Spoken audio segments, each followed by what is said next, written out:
Hello and welcome to the Week in Print with me, Mathew Hulbert. Going to take a quick look through some of the week's stories in print, both local and national, starting with the front page story on the Independent on the day that we're filming this, Wednesday the 5th of January 2011. Lib Dem support hits all-time low, says the Independent. In the interests of full disclosure, I'm a Lib Dem candidate in Hinckley and Bosworth. So, on first glance, this looks like rather bad news for our party. Of course, you always want to be up in the polls, don't you? But all I would say is that membership is actually up since the general election, not down. And also we have had a number of by-election successes, including in Blaby recently, very near to us in Hinckley and Bosworth. So, you know, things aren't necessarily always as bad as it seems. The paper does say, though, that support for the Lib Dems has slumped to its lowest level since the party was formed in 1988. Nick Clegg is the most unpopular third-party leader, the paper says, since David Owen led the SDP in 1989. And apparently, if there was a general election tomorrow, and this was the number of people who voted, the 57 Lib Dem MPs would be reduced to just 15. But we don't have another election until another 4 and a bit years, and hopefully by then we'll be in a rather different position.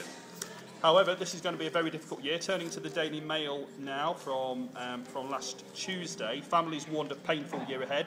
It says the economy is set for fresh pain in 2011, with economists predicting further declines in house prices and a rise in unemployment. The Bank of England is expected to report this week that mortgage lending slowed again in November, and approvals for house purchases are at their lowest level since last February. It will also say that consumers are still struggling to get credit from banks, that banks are being cautious about who they lend to, and households are wary of splashing out on credit cards when they are worried about losing their jobs. And it's funny, isn't it, that banks which partially cause this problem are still not lending. It makes you wonder if the current government should take some more action to get banks doing what they should be doing.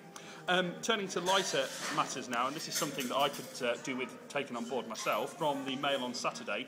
70% plan a New Year diet, and that's just the men. It says the traditional male solution of an expanding waistline after the overindulgence of Christmas is to have their trousers let out by a few more inches. But nowadays, most men are taking a more active approach, research revealed yesterday. 7 out of 10 are planning to start a New Year diet, only just behind the 8 out of 10 women who will do the same. A quarter of men are going to eat fewer sweets and chocolates, and more than 1 in 10 will cut out alcohol altogether.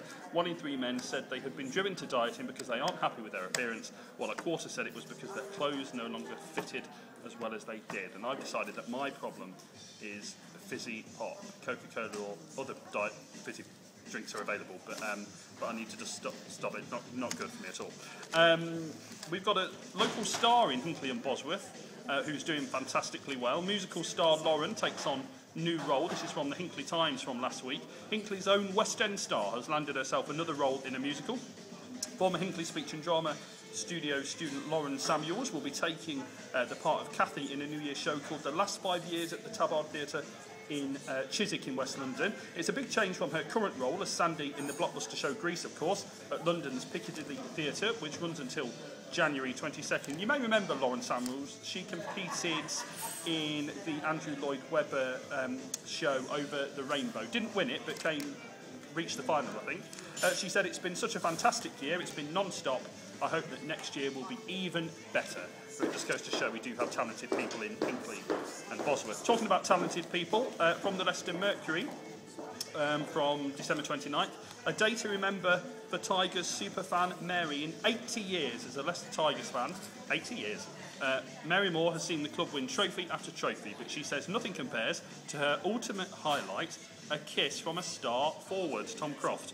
The 85-year-old great-grandmother was rewarded for 8 decades of loyal support on Monday when she was invited onto the Welford Road pitch to be applauded by the Tigers faithful. I should think so as well. She had been allowed to sit with the players in the dugout during the 54-21 crushing of Sale Sharks. Mary, who's from Oadby, said, "I've been to hundreds of Tigers games, both home and away, and seen some great matches, but I think the highlight has to be Monday and getting a kiss from Tom Croft." I would have thought that being a fan of the Tigers has been rather easier than being a fan of Leicester City over all of those years. And finally, for this week, Monsters Inc. hit toy dreamt up by 13-year-old inventor. I think this kid should get himself on Dragon's Den. A gooey toy invented by a Leicestershire schoolboy has proved a stocking-filling hit. Putty monsters, bug-eyed aliens which can be manipulated into different shapes, are the idea of Tom Spring from Ropley. Earlier this year, the 13-year-old beat 1,200 people in a competition run by online toy and gadget retailer Firefox to design a new toy for 2010. And the judge's choice turned out to be right. Tom's creation was among Firefox's biggest Christmas sellers, despite getting little publicity compared to the other festive hits. Some good news to end on for this week.